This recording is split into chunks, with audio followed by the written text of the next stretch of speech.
Welcome दोस्तों, मैं हूं एडवोकेट जितेंद्र। आज की वीडियो में बताने वाला हूं कि कंटेस्टेड डाइवोर्स एक तरफा तलाक कैसे लिया जाता है, इसमें कितना समय लगता है, क्या पत्नी इसमें एलिमनी ले सकती है या फिर नहीं ले सकती है। 100% एक्चुअल सही जानकारी बताने वाला हूं। 1000 से ज़्यादा केसों के अनुभव के आधार पर यह जानकारी आपको मिलेगी, तो पूरा वीडियो बिल्कुल अंत तक देखना है, कहीं से भी स्किप नहीं करना है। उससे पहले बता दूं, इस चैनल को सब्सक्राइब नहीं किया है तो सब्सक्राइब भी कीजिए, बेल आइकन दबाइए, वीडियो को लाइक करके शेयर जरूर कर दीजिए। तो चलिए शुरू करते हैं। तो दोस्तों, सामान्य तरीके से दो तरीके का तलाक होता है। एक तो होता है म्यूचुअल और दूसरा होता है कंटेस्टेड। यानी एक तो होता है आपसी सहमति से और दूसरा होता है एक तरफा। तो यहाँ पे एक तरफा आसानी से नहीं लिया जाता है, इसके लिए आपके पास में कुछ ग्राउंड होना जरूरी है। यानी कि सामने वाली पार्टी के आपके पास में कुछ ग्राउंड होना जरूरी है।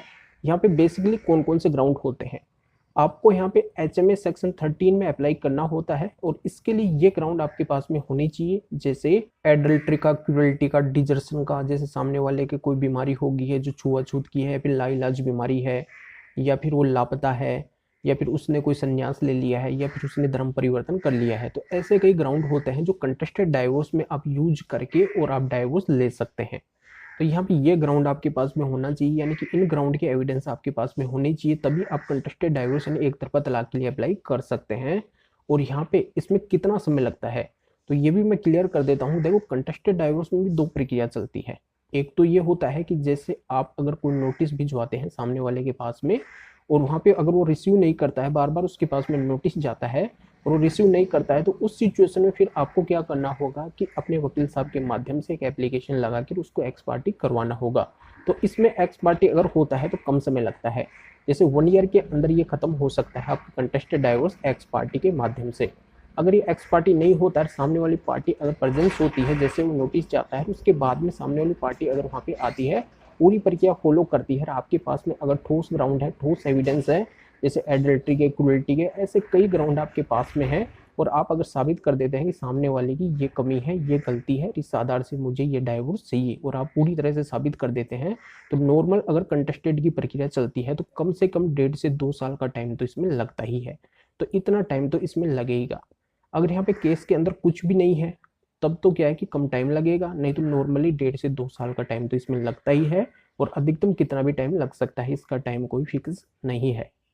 अब यहाँ पे मैं ये भी क्लियर कर देता हूँ कि क्या इसमें पत्नी एलिमनी ले सकती है क्या।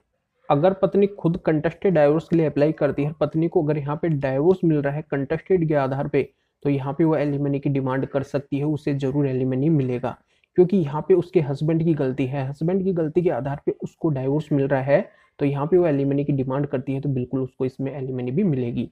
तो ये जानकारी यहाँ पे क्लियर हो गई होगी।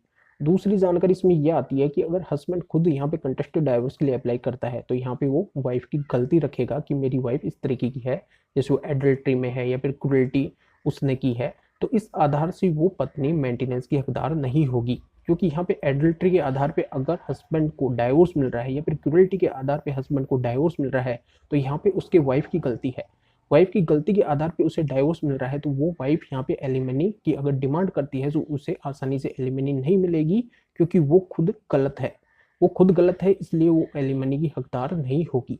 यहाँ पे इसमें कई ग्राउंड ऐसे होते हैं, जैसे डिजर्सन या छुआछूत जैसी ऐसी कोई लाइलाज बीमारी है, उसके आधार पे अगर हस्बैंड को डाइवोर्स मिला है, वाइफ अगर एलिमनी की डिमांड करती है, तो उस वाइफ को एलिमनी मिलेगी।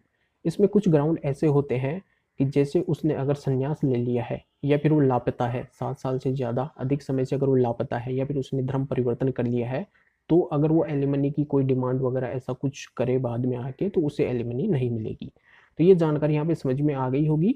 तो वीडियो को लाइक करके ज़्यादा से ज़्यादा शेयर कर दीजिए और लोगों को भी जानकारी का पता चल सके। तो फिर आगे मिलेंगे आपसे नए वीडियो नए टॉपिक के साथ में। आप सभी का बहुत बहुत धन्यवाद।